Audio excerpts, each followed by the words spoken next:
그날 밤 서울의 고급 레스토랑 불꽃에 빛나는 부드러운 조명과 은은한 재즈 선율로 가득 차 있었다. 나는 김지은, 34살. 법무법인 한강의 행정비서로 일하며 매일 소송 서류와 사람들의 배신을 지켜봐왔다. 하지만 그날 내 생일 만찬에서 그런 배신이 내 가족에게 일어날 줄은 꿈에도 몰랐다. 동생 민호가 미소를 지으며 나를 맞이했다. 언니, 생일 축하해. 오늘은 특별하게 준비했어. 그의 옆에는 약혼녀 수진이 앉아 있었다. 화려한 드레스 차림에 눈빛이 날카롭게 빛나는 여자. 남편 현우가 내 손을 잡아주었지만 이미 공기 중에 뭔가 잘못된 기운이 맴돌고 있었다.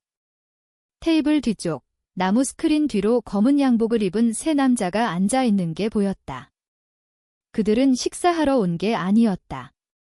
그들은 나를 기다리고 있었다. 민호가 샴페인을 따르며 말했다. 언니, 엄마의 유산에 대해 이야기 좀 할까 해. 그 말에 내 심장이 덜컥 내려앉았다. 엄마가 췌장암으로 세상을 떠난 지 2년. 그때 유언장은 명확했다. 나는 강남의 오래된 한옥집을 상속받았고 그 가치는 8억 원쯤 됐다. 민호는 투자 포트폴리오에서 2억 원의 현금을 받았다. 내가 유언 집행인으로서 모든 걸 엄마의 뜻대로 처리했다. 민호는 처음엔 만족해 보였다. 학생 대출을 갚고 콘도를 사는 데 썼다. 하지만 수진을 만난 후 모든 게 변했다. 그녀는 작년 추석에 처음 나타났다. 명품 옷차림에 미소가 완벽하게 연습된 듯 했다. 민호는 그녀에게 홀딱 빠졌고 6개월 만에 약혼했다. 나는 기뻐하려 애썼지만 수진의 눈빛이 불편했다. 그녀는 우리 집 물건을 스캔하듯 훑었고 대화는 늘 돈으로 흘러갔다. 3주 전 민호가 사무실로 전화했다. 목소리가 이상하게 형식적이었다. 언니, 수진이랑 결혼식 계획에 대해 현우 형부랑 이야기하고 싶어. 내일 저녁 먹을래? 나는 동의했다. 장소나 메뉴를 기대하며 갔다. 그런데 그들이 내민 건 상세한 예산서였다. 6,200만 원 규모의 호화로운 결혼식. 시민호텔의 프레지덴셜 스위트에서 피로연을 할 거야. 수진이 브로슈어를 밀며 흥분했다. 네덜란드에서 공수한 희귀꽃들, 10인조 오케스트라. 나는 와인을 마시다 사례가 들렸다. 그건 좀 과한데 민호가 앞으로 몸을 기울였다. 언니가 내줬으면 해. 그 말에 공기가 얼어붙었다. 현우가 테이블 아래에서 내 손을 잡았지만 나는 이미 속이 뒤집혔다. 민호야, 그건 큰돈이야. 언니는 엄마 집을 받았잖아. 8억 원. 이민호의 목소리가 날카로워졌다. 나는 그 일부밖에 안 됐어. 엄마의 유언이 그랬어. 명확했잖아. 수진의 매니큐어 바른 손톱이 테이블을 톡톡 두드렸다. 명확한 건지 편리한 건지. 언니가 집행인이었으니까 그 비난이 뺨을 때리는 듯 했다. 나는 자리에서 벌떡 일어났다. 엄마 뜻대로 했어? 모든 서류는 변호사가 검토했어. 민호가 코웃음 쳤다. 편리하게도 나는 동생을 바라봤다. 천둥번개 치는 밤에 내 침대로 기어들어오던 그 어린아이가 아니었다. 계산적인 눈빛의 낯선 사람이었다. 결혼식에 1천만 원 줄게? 현우랑 내가 예산 잡은 거야. 수진이 웃었다. 그 소리가 유리 깨지는 듯 했다. 1천만 원. 꽃값도 안 돼. 민호가 자리에서 일어나 수진의 손을 잡았다. 이건 끝난 게 아니야, 언니. 가족은 서로 챙겨야 해. 그걸 잊었나 봐. 문이 쾅 닫히는 소리에 벽의 사진들이 흔들렸다. 나는 의자에 주저앉아 떨었다. 현우가 안아줬지만 느껴지지 않았다. 진정할 거야. 현우가 속삭였다. 결혼 스트레스 때문이야. 하지만 나는 알았다. 그 눈빛은 법무법인에서 본 절박한 의뢰인들의 그것이었다.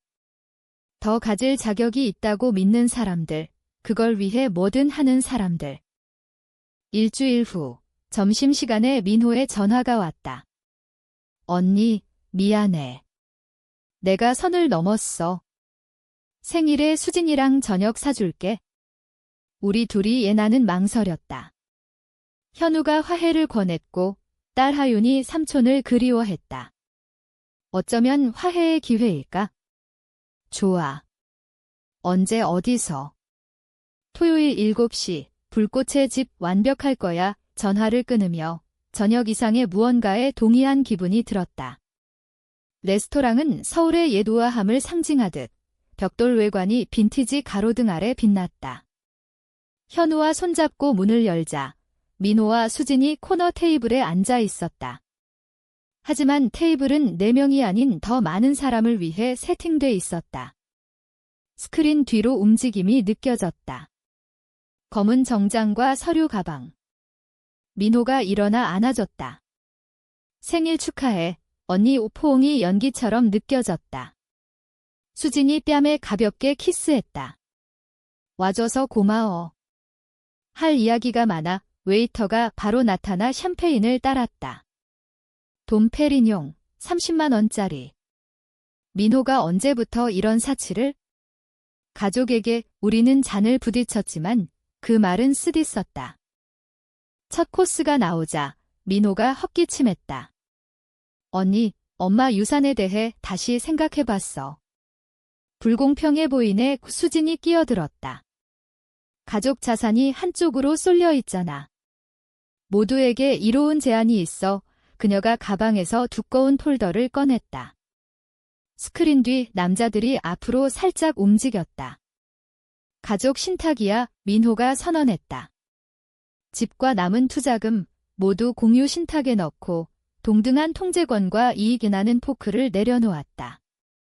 우리 가족이 사는 집을? 언니는 계속 살 수 있어. 수진이 재빨리 말했다. 하지만 매각 시 이익을 나눠. 만약 팔면. 팔 때에 그녀가 고집했다. 현우가 고요히 물었다. 누가 신탁을 관리해? 우리가, 민호가 말했다. 수진이 재무관리 경험이 있어?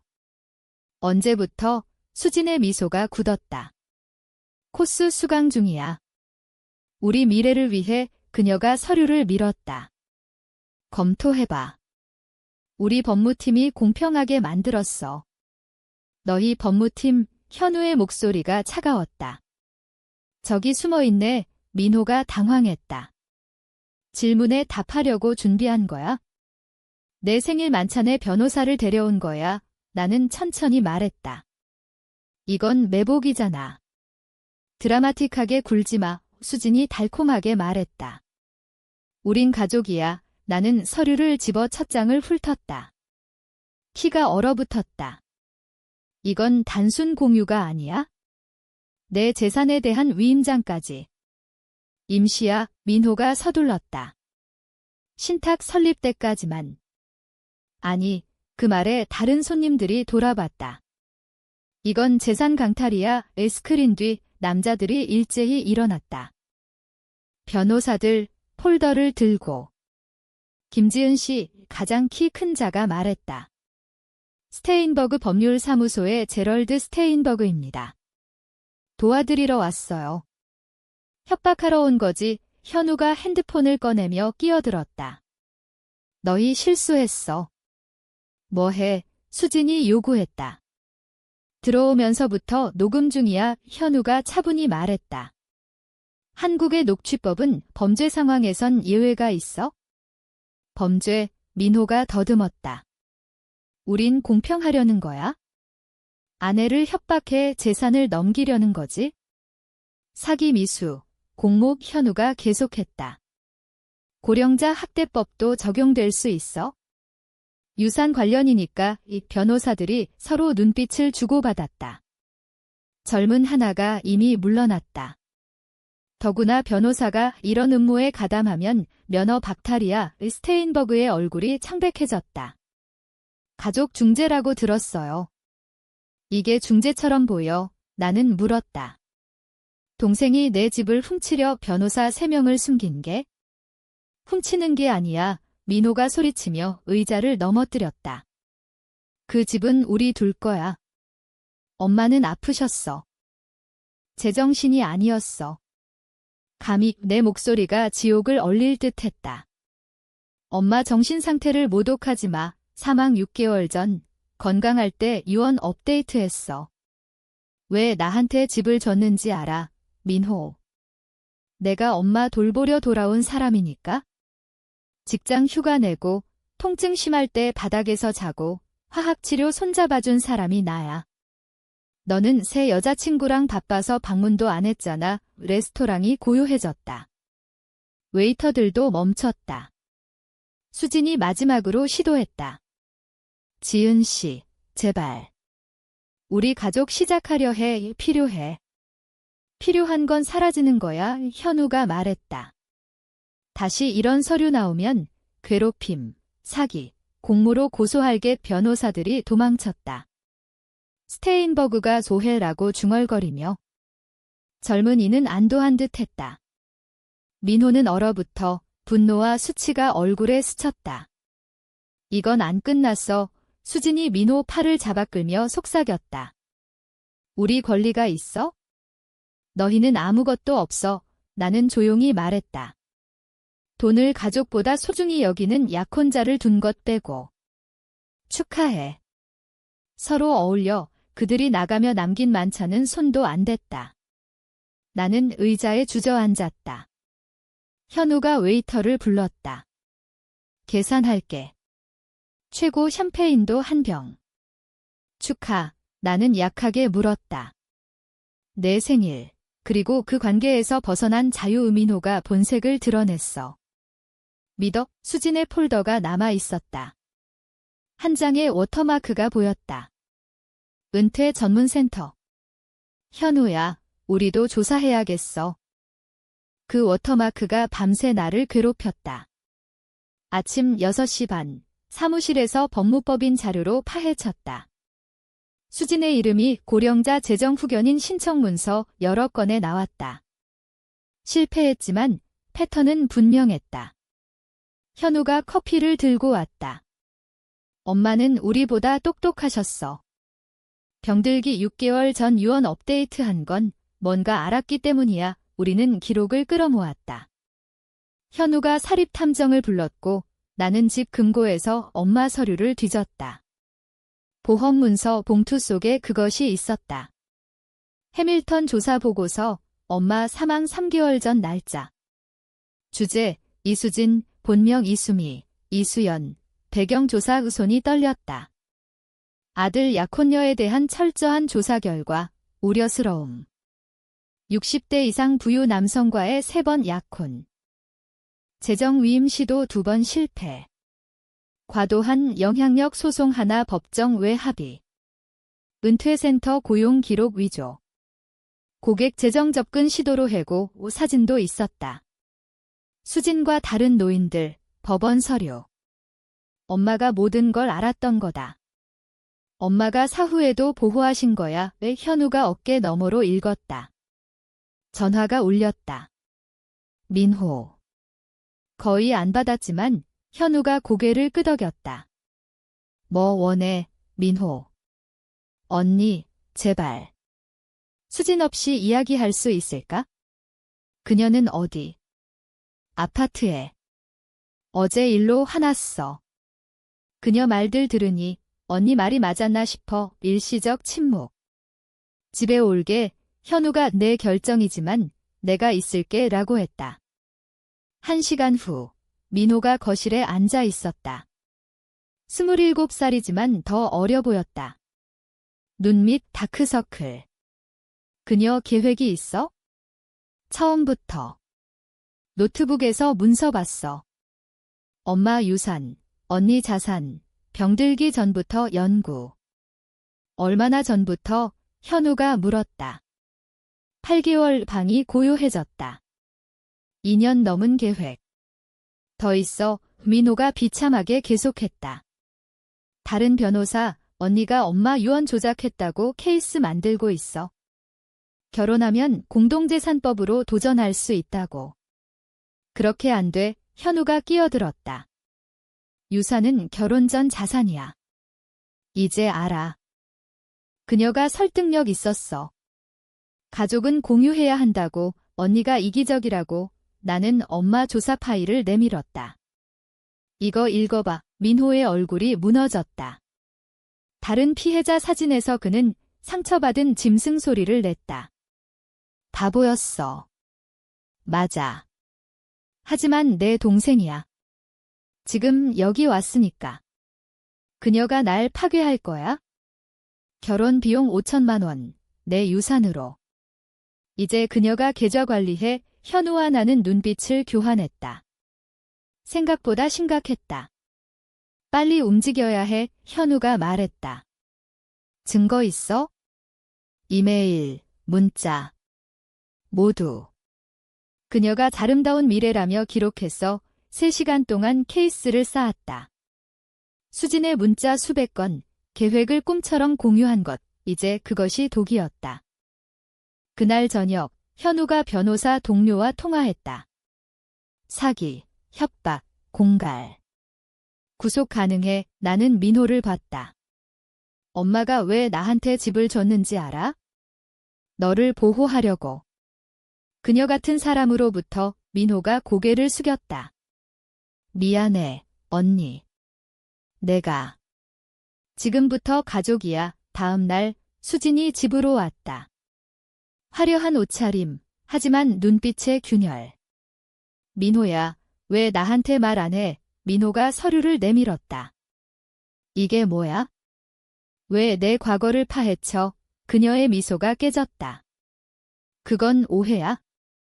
난 내 미래를 위해? 미래. 다른 남자들처럼. 민호가 소리쳤다. 수진의 얼굴이 창백해졌다. 누가? 엄마. 그 노파가? 입 닥쳐. 왜 내가 말했다. 엄마는 너를 꿰뚫어 봤어. 그녀가 웃었다. 좋아. 그럼 끝내자. 하지만 민호, 내 돈은 이미 내 거야. 결혼 비용 다 썼어. 현우가 핸드폰을 들었다. 경찰 부를게. 재정 착취. 수진이 문으로 달려가려 했지만 민호가 막았다. 왜 나야? 왜 우리 가족?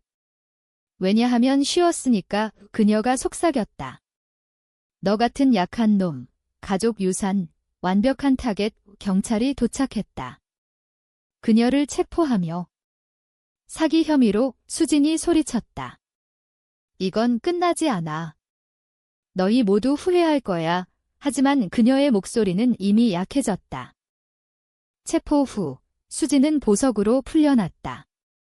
재판 준비 중이었다. 하지만 그녀의 분노는 가라앉지 않았다. 밤에 전화가 왔다. 지은아, 내 딸 하윤이 학교 잘 다니고 있지? 조심해. 그 위협에 내 심장이 멎을 듯했다. 현우가 경찰에 신고했다. 추가 혐의, 협박. 민호는 충격받았다. 그녀가. 아이까지. 그게 그녀야. 나는 말했다. 우리를 파괴하려 해. 다음 날 민호가 은행에서 왔다. 내 계좌 6천만 원 사라졌어. 그녀가 숨긴 계좌로. 우리는 증거를 더 모았다. 다른 피해자들도 나타났다. 60대 노인, 과부, 외로운 형제자매. 모두 그녀의 타겟. 한 여자, 박마가렛이 말했다. 아버지를 노렸어.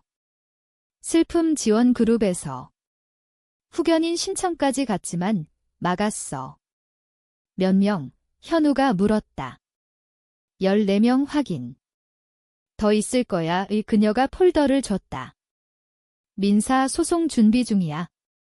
너희 형사재판으로 승산 있어. 수진의 대학 논문도 나왔다. 정서 조작을 통한 부재분배. 이미 계획 중이었다. 재판이 다가왔다. 비가 내리는 10월. 법원 계단이 미끄러웠다. 민호가 내 팔을 잡았다. 안에는 피해자들이 가득했다. 수진은 오렌지 점프슈트, 쇠사슬 차림으로 들어왔다. 감옥이 그녀의 광택을 벗겼다. 머리 헝클어지고 얼굴 야위었지만 눈빛은 여전했다. 검사가 증거를 나열했다. 사기, 위협 녹음, 집 방화. 레스토랑 녹음 재생 시 배심원들이 움찔했다. 내 차례였다. 이름 말씀하세요. 김지은 오수진의 변호사가 그녀를 피해자로 그리려 했다. 나는 차분히 대답했다. 지은 씨, 수진 씨가 민호를 진심으로 사랑했을 가능성은? 고려했어요. 하윤이를 위협하기 전까지. 사랑은 아이를 위협하지 않아. 이의. 기각 검사가 물었다. 집 불타는 걸 발견한 순간 설명해 주세요. 나는 상세히 말했다. 연기 냄새, 창문 폭발 소리, 가족 역사 제로 변하는 모습. 끝날 때 배심원 몇이 울었다. 민호가 다음 증언했다.